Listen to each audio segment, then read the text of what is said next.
서학개미의 꿈은 미국 주식시장에서의 수익이겠죠. 미국 증시 흐름부터 이슈까지 한 큐에 해결해 보도록 하겠습니다. 먼저 이제 막 개장한 미국 증시 상황부터 살펴보겠습니다.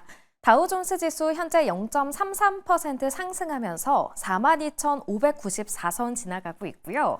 이어서 나스닥 지수도 확인해 보겠습니다. 나스닥은 0.13% 약보합권 보이면서 18,257선 나타냅니다. 끝으로 S&P 500 지수입니다. S&P 500도 0.04% 조금 떨어지면서 5,789선 지나가고 있습니다. 현재 미국 현지에서는 어떤 이슈가 핫하게 떠오르고 있을까요? 여러분들이 많이 기다리셨던 미국 증시 전문 유튜버 유선남님과 함께 이야기 나눠보도록 하겠습니다. 먼저 조금 전 발표된 미국의 9월 PPI 지수에 대한 이야기 안 할 수가 없는데요. 이와 관련한 내용과 또 주목해야 하는 다른 일정이 있다면 설명해 주시죠. 네, 일단 오늘 같은 경우는 생산자 물가지수가 나왔습니다. 예상치를 하회한 수치가 나왔는데도 불구하고 채권 금리는 소폭 상승하고 있는데요. 여기에 대해서는 조금 이따가 더 짚고 넘어가 보도록 하고요. 일단 오늘 나머지 주요 지표들은요. 미시간대 인플레이션 기대치, 소비자 기대지수와 심리지수, WASD 보고서, 그리고 보호만 연준위원회 연설이 있는데요. 다시 또 생산자 물가지수로 돌아와서 좀 얘기를 하자면 사실 생산자 물가지수는 0%가 나오면서 예상치였던 0.1%를 하회했고 거기에 대해서 가장 커다란 역할을 했던 건 가솔린이었습니다. 생각보다도 더 빠른 속도로 오일에 대한 가격이 저번 달에는 떨어져 주면서 인플레이션 지표가 PPI 인플레이션 지표가 예상치를 하회를 했는데요. 그럼에도 불구하고 채권 금리는 10년물 금리는 소폭 상승했습니다. 그 이유는 근원 생산자 물가지수에 있습니다. 분명히 가솔린 가격이 전체적으로 하락하면서 생산자 물가지수는 낮게 나왔지만 연준이 더 많이 본다고 알려진 근원 생산자 물가지수 내에서 항공기 가격과 그리고 보험에 대한 가격들이 전체적으로 상승하게 되면서 생각보다 높은 슈퍼코어 생산자 물가지수가 나오게 되게 되면서 전체적으로 생각했던 것보다는 조금 더 인플레이션에 대해서 좀 조심할 필요가 있겠다고 생각한 투자자들이 채권에 대한 투자를 줄이고 있는 것으로 조금 보이고 있고요. 아무래도 이런 부분들은 다음 달로 넘어가 봐야 되지 않을까라고 생각이 드는 가운데 안에서 조금 우려가 될 만한 점을 미리 시사를 해드린다면 사실 이번에 미국에서는 커다란 태풍이 있었고 허리케인으로 인해서 거의 한 50조 원에서 80조 원에 가까운 손해가 날 것 같다는 얘기가 나오고 있고 수많은 사재기와 수많은 일자리 부족이 이어지고 있거든요. 이런 쪽으로 갔을 때 전체적으로 다음 달 기준으로는 인플레이션이 오르고 실업률이 오를 것 같다는 예상의 가운데 안에서 조금 더 채권 투자자들이 조심하는 모습들이 나오고 있는 것 같습니다. 네, 말씀해주신 영향들로 인해서 다음 달 지표까지 잘 확인해 봐야겠습니다. 그리고 오늘 테슬라 로보택시 이야기를 빼놓을 수 없을 텐데요. 오늘 많은 분들이 기다리셨던 위 로봇 행사가 열렸습니다. 시장의 반응은 어땠는지 궁금하고 이번 행사에서 어떤 것들이 공개됐는지 설명해 주시죠. 네, 일단 테슬라의 로보택시 내에서 로보택시 데이가 이제 개설이 됐었는데요. 전체적으로 일론 머스크가 로보택시를 타고 와서 등장하는 모습에 주가가 일시적으로 상승하긴 했지만 일단은 지금 기준으로는 거의 마이너스 9%의 모습을 보여주고 있는데요. 일단 테슬라가 로보택시에 대해서 공개한 것들이 몇 가지가 있습니다. 첫 번째, 3만 달러대의 테슬라 로보택시가 공개가 됐습니다. 이르면은 2026년에 양산이 가능하다라고 발표를 했는데요.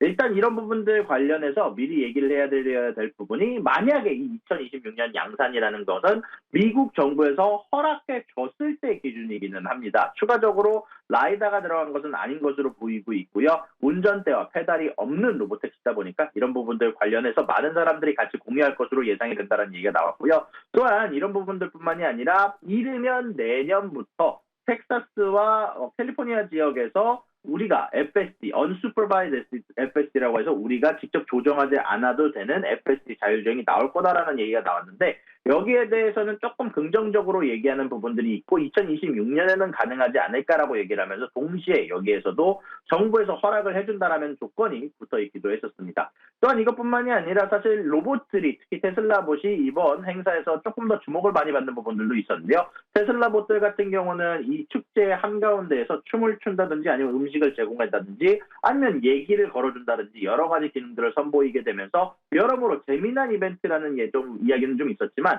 다만 사실 이번에 가장 중요했던 투자자들이 원했던 로드맵을 공개하지 못했고 명확하게 새로운 기술을 지금부터 쓸 수 있는 기술, 테슬라의 수익을 공개할 수 있는 기술이 발표가 되지는 않은 거라서 장기적인 비전에서는 좋았지만 결국 단기적인 로드맵에서 테슬라가 투자자들에게 확신을 전체적으로 주지 못하면서 현재 개장 전 거래부터 급격하게 하락하고 있는 것을 보이고 있습니다.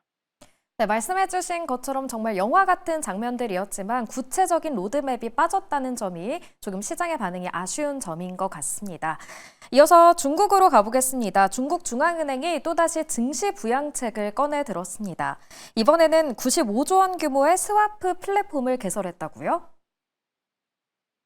네, 맞습니다. 이번에 중국 쪽에서 추가적인 부양책이 발표가 되기도 했었는데요. 약 95조 원 규모의 증권 안정화 기금 SFISFS를 개설한다라고 밝히면서 증시 관련해서는 좋은 소식이 있었다라고 얘기가 나왔는데, 금융회사들은 해당 플랫폼을 통해서 CSI 300에 편입된 주식이나 아니면 기타 자산을 담보로 미국 국채와 같은 우량 유동성 자산을 교환할 수 있게 됐다라고 발표가 됐고요. 이로 인해서 금융회사들이 주식 매입 자금에 더 쉽게 접근할 수 있게 됐다라고 해석을 했습니다. 이것뿐만이 아니라 사실 중국 같은 경우는 12일 날 추가적인 규모의 부양책을 발표할 것으로 예상이 되고 있는데, 이것이 약 12조 원 가량의 규모가 될 것 같다라는 얘기가 되고 있고요. 또한 이런 부분들 관련해서 추가적인 재정 정책이 결국 지방 정부의 부채를 갚아주는, 특히 3조 위안 관련해서 추가적으로 부양책이 더 추가적으로 발표가 될 수 있다라는 전문가도 나올 만큼 어마어마한 규모의 부양책이 될 것으로 얘기가 되고 있는데, 이런 부분들 관련해서 조금 조심해야 될 부분은 결국 규모보다는 경기 부양책이 어디로 돈이 흘러가는가가 중요한 초점이라면서 푸샨더트 경제학 교수가 여기에 대해서 경고를 했다는 소식도 같이 전달이 되게 됐습니다. 네, 단기적으로 중국 증시가 이 냉탕과 온탕을 오갈 거다라는 전망이 지배적인 상황인데요. 계속해서 앞으로의 상황도 주시해 봐야겠습니다. 어제 미국의 9월 CPI 지수가 발표됐죠. 예상치를 웃도는 수준이 나왔는데요. 이 지표가 앞으로 금리 정책 방향에 어떤 영향을 줄지 궁금해하실 것 같습니다. 연준 의원들이 이와 관련해서 의견을 낸 게 있을까요?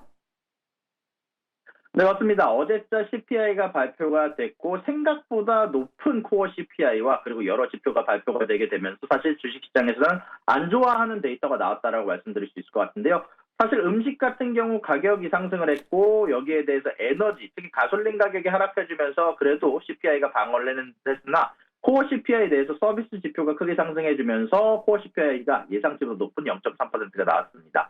일단 이런 부분들 관련해서 좋게 볼 만한 점은 바로 주거비가 0.2%가 나왔다는 부분인데요. 아무래도 OER 조사 방식이 0.3%라고 불리는, 사실 저번 달에 0.5%보다 낮은 수치가 나오게 되면서 긍정적인 부분이 없다라고는 할 수 없었으나 운송비와 의료 서비스가 크게 상승했고, 특히 이 가운데 안에서 자동차에 대한 보험료 그리고 항공사의 비행기 티켓 값이 크게 급등해주면서 서비스 지표와 코어 CPI가 크게 상승했는데요. 다시 말씀드리지만 이런 부분들이 결국 다음 달에도 안 좋게 나올 거다라는 예상이 돌게 되면서 10년물에 대한 금리가 크게 오르게 되는 부분들이 있었는데, 그럼에도 불구하고 어제자의 증시 자체는 사실 보합권으로 마무리가 되는 결과가 있었습니다. 그 가운데 안에는 바로 연준 위원들에 대한 반응이 있었는데요. 생각보다 윌리엄스 총재와 바킨 총재가 인플레이션에 대한 수치를 다운플레이를 하면서 이번 인플레이션 수치 한 달 거만 볼 게 아니라 앞으로 추세를 봐야 되는데 우리들은 이 추세가 내려갈 거란데 자신감이 있다라고 표현을 하게 되면서 좋은 말들을 해줬고요. 물론 여기에 대해서 보스틱 총재 같은 경우는 인플레이션 데이터가 이렇게 안 좋게 나오게 되면 한 번 정도는 금리 인하를 스킵해야 되지 않을까라는 얘기를 하긴 했지만, 일단 그럼에도 불구하고 블룸버그의 애널리스트들이나 대부분의 애널리스트 사이에서는 이번 수치 한 번으로는 결국 지금 실업률이 상승할 가능성이 있는 상황에서 굳이 금리 인하를 안 할 필요는 없다. 그래서 25bp 두 번은 아직까지 조금 더 예상하는 사람들이 많다라고 블룸버그 쪽에서 보도를 하기도 했고요. 사실 이런 부분들에 관련해서는 아마 한 번 더 정확히 말하면 다음 달에 나오게 될 인플레이션과 노동지표를 봐야 될 필요가 있지 않을까라고 생각이 듭니다. 네, 어제 발표된 지수에 대한 연준 의원들의 의견까지 짚어주셨습니다. 오늘 말씀은 여기까지 듣겠습니다. 지금까지 미국 증시 전문 유튜버 유선남님과 함께했습니다. 고맙습니다.